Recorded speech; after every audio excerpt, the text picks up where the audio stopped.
Mom. Hey. So I have some good news and some bad news. Okay. So the hospital did receive my papers.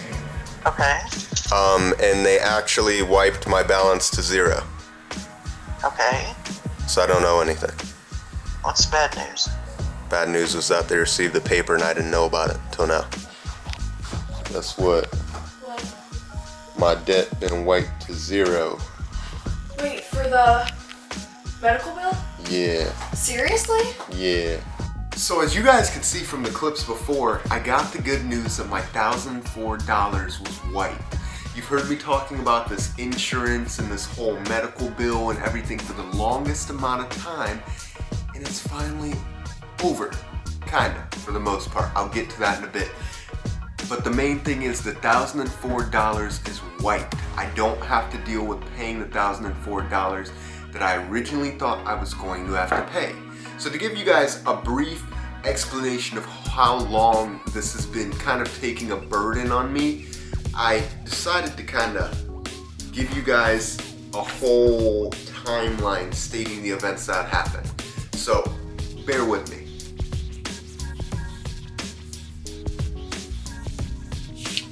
So sometime in June, we had actually, the neighbor, we were living with my fiance's parents at the time, and their neighbor across the street had actually been having issues with their health. He's a very healthy man, he's an older man, his name is Kurt, and we actually were trying to help out mow and things, so I decided to take it upon myself to weed whack his ditch because it needed weed whacked, and one of his relatives was coming in and he wanted to impress them, you know, clean up and everything. So I decided to weed whack the ditch. So sometime in June, I managed to weed whack. Okay, now upon weed whacking the ditch, I had no symptoms, no signs of anything, no issues. A few days later, I started to get bumps all along my arms and everything, and we couldn't figure out what they were. It was not immediately apparent. A few days later, they start itching bad, and I start getting really bad rashes in all these various areas. Then it comes to this side. Now note, the only thing when I was weed whacking that wasn't covered were my arms. My face was covered with glasses and stuff. Besides my chin, and I actually had some poison ivy around my chin. It wasn't as bad as my arms. I didn't have it on my legs or anything else because everything was covered. And I'm not one to scratch it. I don't scratch things. I don't mess with it. But it continued to spread all the way up my arm, all the way over here. So, my poison ivy rash began, like I said, a few days later. Now, my mother told me, just go to the doctor's office. I tried to wait it out. I tried dealing with it for 3-4 days. People told me things to do. I tried them. One thing that I found that really helped was hot water. Now, if I would stand under the water, I'd put it as hot as I could handle, and I just let it run on my arms. It would give a soothing sensation, and it would help a lot with the itching. But the itching was not the issue. The issue was the oozing. It was oozing. I was having to constantly have my arm wrapped. It was soaking through. We'd wrap it up 4 or 5 layers of gauze. It would bleed through that in a matter of an hour or 2. It was horrible. It was getting to the point where I couldn't stream because not only was it here and here, it was on my elbow, so I couldn't set my arm down to be able to actually sit there and stream in my chair like I normally do. I couldn't set it right here in my chair, and it was getting horrible. I couldn't sleep because I was worried about it getting all over the bed. I couldn't do anything. I couldn't hold my animals because I was afraid of it getting on the animals, and I was living with other people, so I had to be careful of who I touched and who I didn't bother with. And it was just a tough thing. So I called my mom one of the mornings. A few days after this, call my mom a few days after, I'm sitting outside on the swing. Mom, I cannot sleep. I'm having a horrible time sleeping. If you guys watch my streams at that time, you know how much I was complaining about. I couldn't play Rainbow and stuff because I couldn't set my arm comfortably, and I was having a very hard time streaming. I said, Mom, I haven't been able to sleep. I'm having a hard time streaming. I'm having a hard time doing everything. Mom tells me to go to the doctor's office. Okay. So I don't know if it was that day or the day after, but I finally went to the doctor's office. Okay, so I go to the doctor's office. I drove there. Brittany was with me, of course. I say I have poison ivy. They say, okay. They bring me back. The guy looks at it. He's out there instantly. He looks at it real quick. He's like, you have poison ivy. I said, obviously. He comes back with a shot. He gives me a shot and he sends a prescription to the local pharmacist. The shot takes maybe 10 minutes, 5 minutes to check, 10 minutes he gives me the shot, and then I'm out the door and I go and get the medicine, okay? Now keep in mind, I was there no longer than 20 minutes, if that, okay? But everything's good. My mom told me the copay is only $40. $40 is no big deal. I'm used to that. We have a medical card and everything, all right?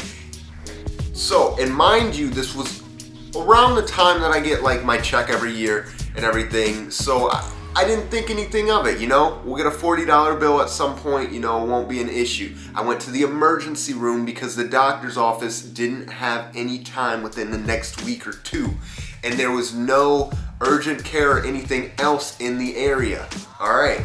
So, a month passes, I'm all well, I'm feeling good, it heals, blah, blah, blah, how poison ivy goes. August 15th to 30th. I'm giving kind of a rough estimate on these days because I'm not 100% sure, but this was also during the time period that we were moving. I was dealing with paying off all my college stuff, and it was just kind of a stressful time because college kind of screwed me over, but that's a topic for another day. So August 15th to 30th, I get the bill in the mail. Like I said, this is around the time we're moving, everything else, I was not expecting this. Now the bill is telling me I owe $600, okay?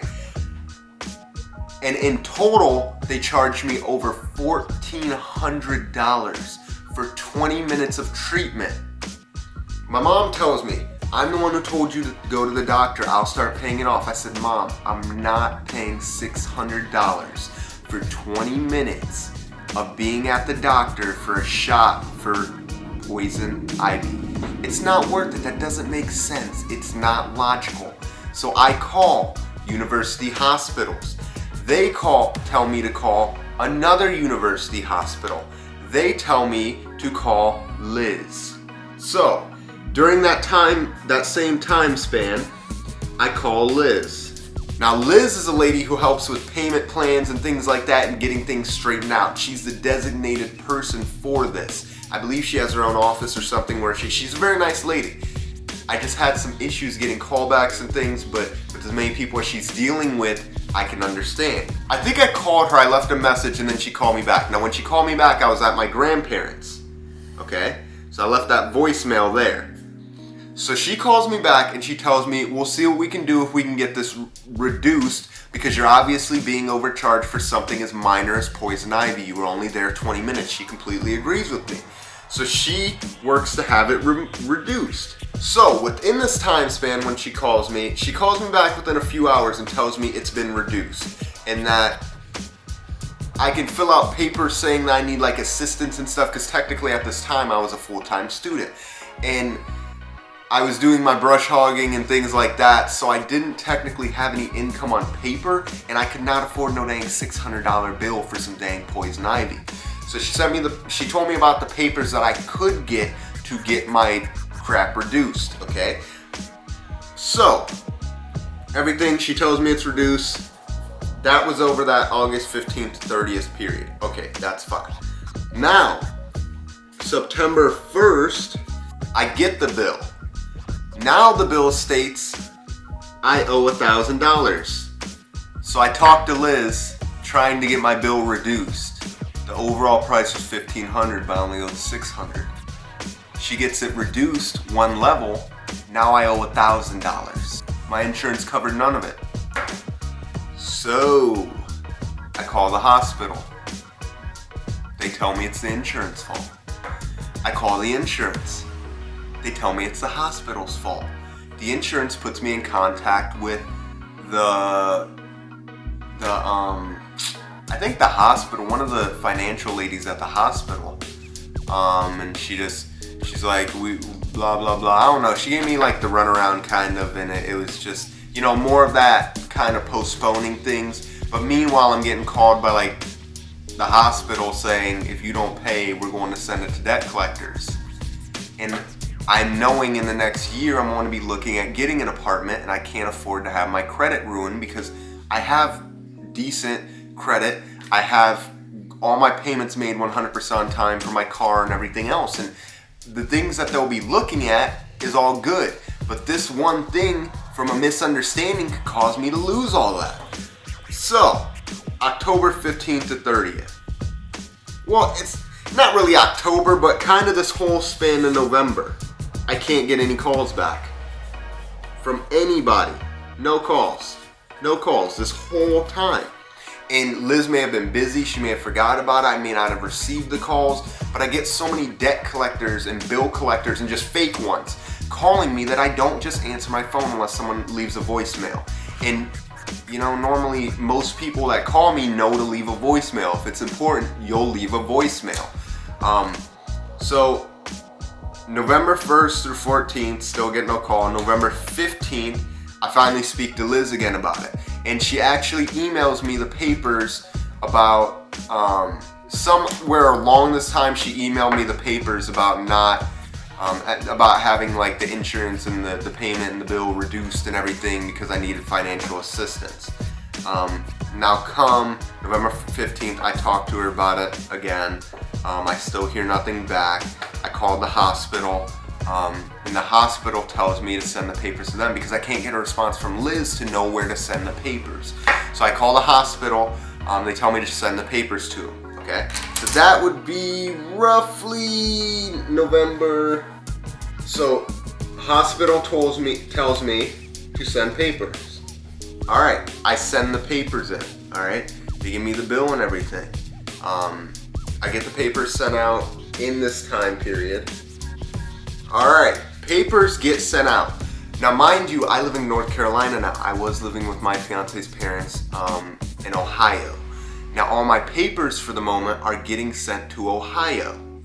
So I'm having to, they're very busy people. My fiance's dad works 12-hour shifts. My fiance's mom is a school teacher, so she's busy all throughout the day and everything, and most of the time the postal services and things are closed, and plus she has 2 other children to attend to and everything.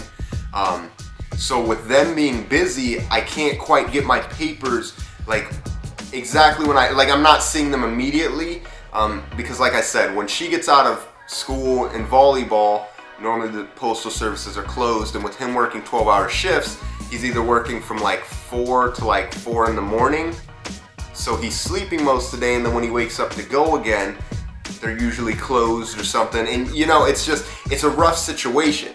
So somewhere between November 30th and December, when we came home for like our Christmas vacation type thing, they actually received the papers. And there's one, because I stated I had no income because I was a full-time student, so they asked for proof of this. Okay, so they asked for proof. Now when we get there, I see the form and everything, and that's not a big deal. So I actually print off during this time period, I think on the 24th or 3rd, I get all my papers printed off saying that I was a full-time student. Okay, so my proof is ready. I couldn't ship it out though because UPS wasn't open. So I think come the 27th or so, I ship out my proof. Now from here on out, I don't hear anything. I don't get any messages, I don't get anything else. Also during this time period, I get a bill from Alteon. Now, this is how stupid this whole situation is. Not only do I owe a bill to the facility for facilitating me for 20 minutes, I get a bill from the physician's organization because apparently I owe them money too. This is for $500+, okay? So in total, they're asking for $2,000 originally for me. You know what I'm saying? So that bill arrives, all right? I thought at first that was the new corrected bill, not realizing it was a whole totally new separate bill, okay? So I ship my proof out. Back to December 27th, I ship my proof out. I don't hear anything from them. I'm getting worried. I'm stressed out because I don't want this to affect my credit. Now it's coming on January and I'm about 7-8 months away from trying to get my own apartment in Georgia. I don't want my credit destroyed. So, today, flash forward to February 10th. Is today the 10th? I call Liz. Or I called Liz a few days ago, but she called me back today.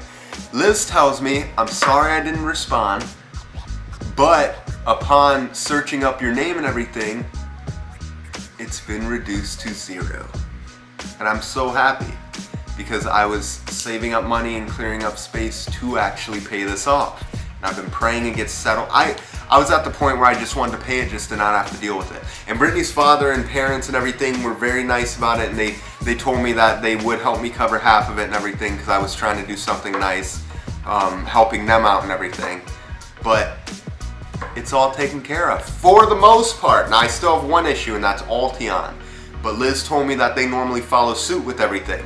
So upon calling today, I learned that on the 24th of January, they actually reduced my debt. And the reason I didn't get notification of this, check this out, which is even funnier, they spelled south wrong with an A. So, things to note, I was charged $1,400 plus for 20 minutes. $500 from the physician's, like whole organization. So that's almost $2,000 or more. I was asked to pay $600 of the original $1,400 plus. I was at the hospital for 20 minutes. I received one shot in my shoulder, and it was painful too. I was sent home, and my copay is normally $40. This whole ordeal, from June, this all started in June. So I've had this resting in the back of my mind since last year in June. That's 7-8 months. This is such a burden relieved from my shoulders. And I'm so happy about that. All I have to do now is wait for Alteon to respond and see where that takes me. She said that they normally follow suit, so hopefully that means good news. If I only have to pay like $500 or so, it's not a huge deal. Like I don't want to. That money could definitely go towards something else more useful. But you know, I'm not gonna complain. So this is the span of all the events leading from one poison ivy case. Not a hit and run case, not a shooting, not a stabbing, not flu, not pneumonia, not corona, not Lyme disease, not Ebola, not high blood pressure, high cholesterol, heart attack, freaking clogged arteries, blood clot, brain issue, freaking broken bone, freaking none of that. Just due to all this. Poison ivy. All this. Poison ivy. So, let that be a lesson to you. Don't play around with poison ivy, folks. And I mean, that's the only real lesson. And I don't know. So, hopefully you guys enjoyed the video. I'm trying to pump out a video every day this week, so I gotta make some boring things interesting. So, thank you guys very much for watching. I appreciate it. If you enjoyed my story or you have a similar story, let me know below what you think, or if anyone you know has a similar story, because I know they be screwing people out of money all the time. So, let me know. I'll see you guys tomorrow. Have a wonderful day, guys. I see ya.